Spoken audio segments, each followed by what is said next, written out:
हम पूनम कर्ण अपन मिथिला अपन मैथिली चैनल में सबके प्रणाम करै छी।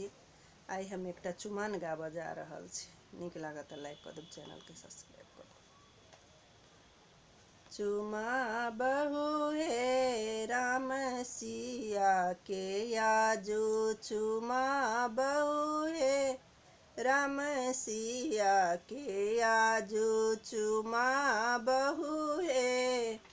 आंगन चानन नीपू कसिल्या, आंगन चानन नीपू कसिल्या, गजमोती चौका पुराऊ हे, गजमोती चौका पुराऊ हे राम सिया के आजू, चुमाऊ हे राम सिया के आजू, चुमाऊ हे अलसा कलश लये पुरहरि राखल, अलसा कलश लये पुरहरि राखल, मानिक दीप जराऊ हे राम सिया के आजू, चुमाऊ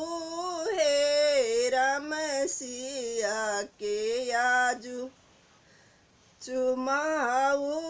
हे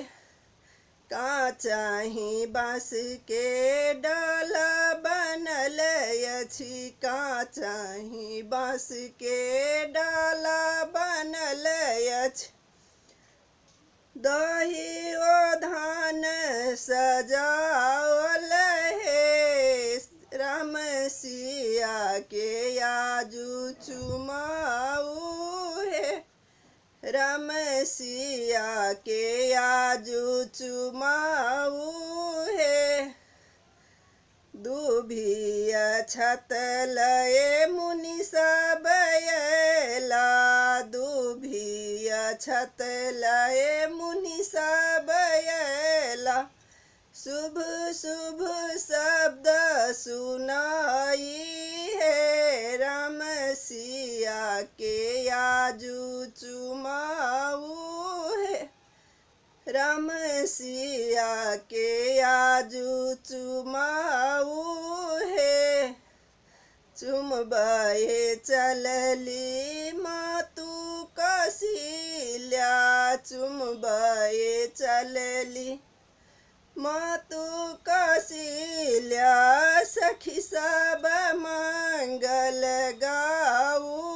हे राम सिया के आजू, चुमाऊ